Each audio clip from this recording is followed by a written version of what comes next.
বন্যার খবরাখবর জানাতে ময়মনসিংহ থেকে যুক্ত হচ্ছেন সহকর্মী ইলিয়াস আহমেদ। ইলিয়াস, হঠাৎ করে পানি বেড়ে যাওয়ার কারণ কি? মানুষের কি ধরনের ভোগান্তি হচ্ছে?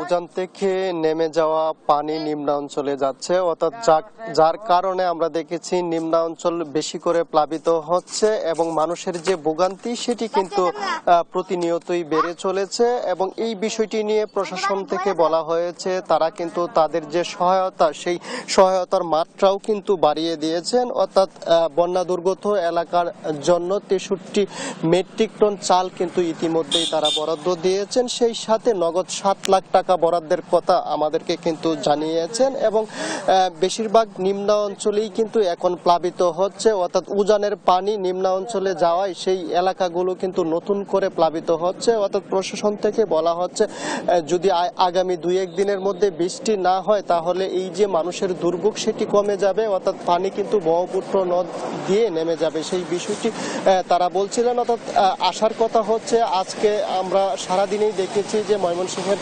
হালুয়াঘাট, ঘুমাওড়া এবং ফুলপুর উপজেলায় কিন্তু কোথাও কোনো ধরনের বৃষ্টি কিন্তু হয়নি। অর্থাৎ সাধারণ মানুষ বলছেন তাদের যে ভোগান্তি সেটি কিন্তু হয়তো অচিরেই নিরসন হবে সেই বিষয়টি তারা বলছিলেন। এবং ইতিমধ্যেই কিন্তু পানি না কমলেও পানি যে বৃদ্ধি পাচ্ছে সেটি কিন্তু এখন আর নতুন করে হচ্ছে না, অর্থাৎ নিম্নাঞ্চলের দিকে পানির প্রবাহ সেটি কিন্তু বেড়েই চলেছে। এতে করে বলা যাচ্ছে যে হয়তো 2-1 দিনের মধ্যে ময়মনসিংহের বন্যা পরিস্থিতির উন্নতি হতে পারে এবং মানুষের ভোগান্তি কিছুটা হলেও নিরসন হবে। এদিকে ক্ষয়ক্ষতির পরিমাণ নিয়ে কিন্তু প্রশাসন থেকে এখনো কোনো বিষয়ে আমাদেরকে নিশ্চিত করা হয়নি, অর্থাৎ বলছেন যে কৃষি এবং মৎস্য খাতে কিন্তু ব্যাপক ক্ষয়ক্ষতি হয়েছে, সেই ক্ষয়ক্ষতির পরিমাণ নির্ণয়ে কিন্তু তারা কাজ করছেন এবং ক্ষতিগ্রস্ত কৃষকদের সহযোগিতার কথা কিন্তু তারা আমাদেরকে জানিয়েছেন। এবং আমরা দেখেছি যে কৃষি অফিসের তথ্য মতে তারা বলছেন যে 45,000 হেক্টর জমির ধান কিন্তু পানির নিচে তলিয়ে আছে, অর্থাৎ যেদিকেই তাকানো যাচ্ছে সেই দিকেই শুধু পানি আর পানি। এবং মানুষের যে মৎস্য চাষ সেটি কিন্তু প্রায় 11,000 পুকুর পানির নিচে নিমজ্জিত থাকায় মানুষের ক্ষয়ক্ষতি কিন্তু ব্যাপক হারে হয়েছে। অর্থাৎ স্বাধীনতার পর এমন বন্যা কিন্তু মানুষ কখনো কোথাও কিন্তু দেখেনি এবং সেই বিষয়টি নিয়ে মানুষের মধ্যেও কিন্তু একটি উদ্বেগ কাজ করছে। এবং তারা বলছেন যে যদি প্রশাসন থেকে তাদেরকে সহযোগিতা না করে তাহলে এই যে অসহায় মানুষগুলো তারা কিন্তু কোনোভাবেই ঘুরে দাঁড়াতে পারবেন না, সেই বিষয়টি কিন্তু তারা বলছিলেন। এবং প্রশাসন থেকে বলা হচ্ছে তাদেরকে তাদের যে কি পরিমাণ ক্ষতি হয়েছে সেই বিষয়টি নির্ণয় করে সহযোগিতা কিন্তু তারা পর্যায়ক্রমে করবেন বলে আমাদেরকে সেই বিষয়টি জানানো হয়েছে। এই ছিল আমার কাছে ময়মনসিংহের বন্যা পরিস্থিতি নিয়ে সর্বশেষ। ধন্যবাদ আপনাকে। বন্যার পানিতে প্লাবিত হচ্ছে নেত্রকোনার নতুন নতুন এলাকা। এ নিয়ে আরো জানাচ্ছেন সহকর্মী সাইফুল আরিফ জুয়েল।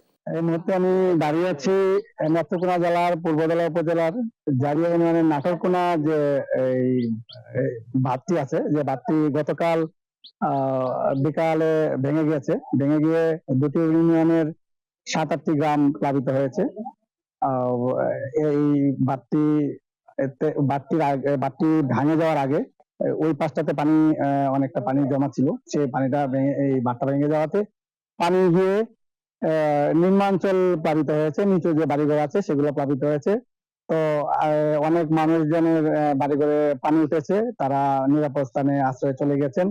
এছাড়া জেলার দুর্গাপুর, কলমাকান্দা এই দুটি প্লাবিত এলাকায় সকাল থেকে ঘুরে আমরা যেটুকু দেখেছি নিম্নাঞ্চলে মানুষের বাড়িঘরে পানি উঠেছিল, আস্তে আস্তে কমতে শুরু করেছে। অবদাকালী নদী, এই নদীর পানি একটু বিপদসীমার উপর দিয়ে প্রবাহিত হচ্ছে।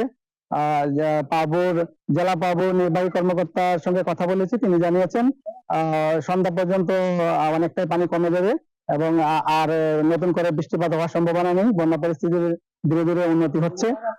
জেলা প্রশাসনের পক্ষ থেকে বন্যা দুর্গতদের জন্য ত্রাণ সহায়তা দেওয়া হয়েছে। কৃষির ক্ষতি হয়েছে বেশ, 70,535 হেক্টর রূপা আমন ধান পানির নিচে তলিয়ে গেছে। দ্রুত যদি পানি সরে যায়, আমাদের কৃষি কর্মকর্তা জানিয়েছেন দ্রুত পানি সরে গেলে অনেকটা ক্ষয়ক্ষতি কমে যাবে। আর দ্বিতীয়ত আরেকটা বিষয় হলো এই বন্যার কারণে জেলার 186টি প্রাথমিক বিদ্যালয়ে প্রাথমিক পাঠদান বন্ধ রয়েছে। পানি কমে গেলে আবার পুনরায় পাঠদান শুরু হবে। আর এই আস্তে আস্তে এই বন্যার পানি কমে যাচ্ছে। আশা করা যাচ্ছে বন্যা পরিস্থিতি দ্রুত উন্নতি হবে এবং জেলা প্রশাসন থেকে এবং পানি উন্নয়ন বোর্ডের পক্ষ থেকে আমাদেরকে এটুকু নিশ্চিত করা হয়েছে।